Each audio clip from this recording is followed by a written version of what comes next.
မင်္ဂလာပါရှင် TVN Media Channel နောက်ဆုံးရသတင်းတွေကိုတင်ဆက်ပေးပါမယ်။မြန်မာစစ်တပ်ရဲ့အတူရောင်ရွေးကောက်ပွဲကို American ဆရာကပြပြသားသားပေးကြဖို့ American လွှတ်တော်နေရာစလုံးမှာရှိတဲ့နိုင်ငံခြားရေးကော်မတီဥက္ကဋ္ဌနဲ့လွှတ်တော်အမတ်တွေကထုတ်ပြန်ကြေညာတောင်းဆိုလိုက်ကြပါတယ်။မြောက်ရီမြို့နယ်မင်းတပ်ပန်ကျရနေမှာတိုက်ပွဲတွေပြင်းထန်နေပြီးထိုင်းမြန်မာနယ်စပ်တောင်ရင်မြစ်ကန်ပေးမှာကြားဖြန့်အလုပ်ရုံတွေကနေထွက်ပြေးလာတဲ့တရုတ်နိုင်ငံသားရဲ့ပါဝင်နိုင်ငံခြားသားရှာကနန်းလာထိုင်းဘက်ကလည်းကူးလို့မရတဲ့အတွက်အဲ့ဒီမြစ်ကန်ပေးမှာတောင်းတင်နေကြလို့ KC သတင်းမြစ်ကပြောပါတယ်။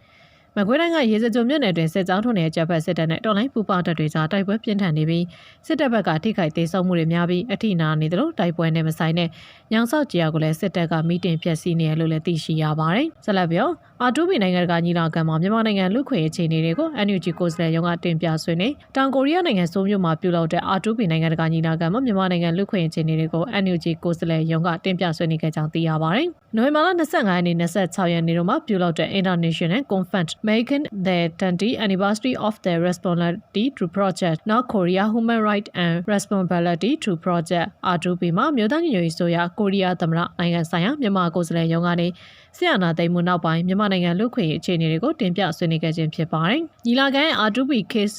Study in Asia ကဏ္ဍမှာတဘာပတိမြန်မာနိုင်ငံဆိုင်ရာကုလသမဂ္ဂ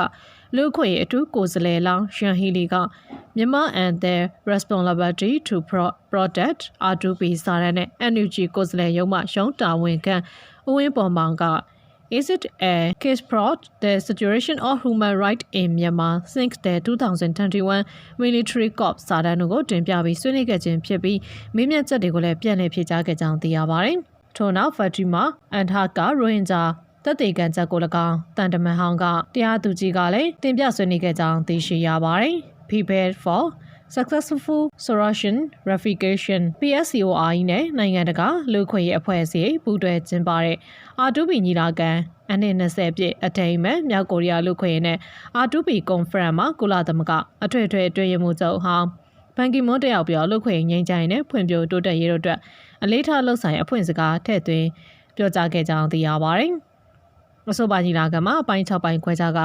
မြောက်ကိုရီးယားရဲ့လူခွင့်ရေးအခြေအနေနိုင်ငံတကာပါဝင်နိုင်မှုနဲ့ R2P ဆက်ဆက်လုပ်ငန်းစဉ်ကြောင့်ကဏ္ဍဆောင်ကြည်ကြပြည့်ဆွေးနွေးကြမိဖြစ်ကြောင်းသိရှိရပါတယ်ရှင်။နောက်စဉ်အပေးကြတဲ့အတွက်အထူးပင်ကျေးဇူးတင်ရှိပါတယ်ရှင်။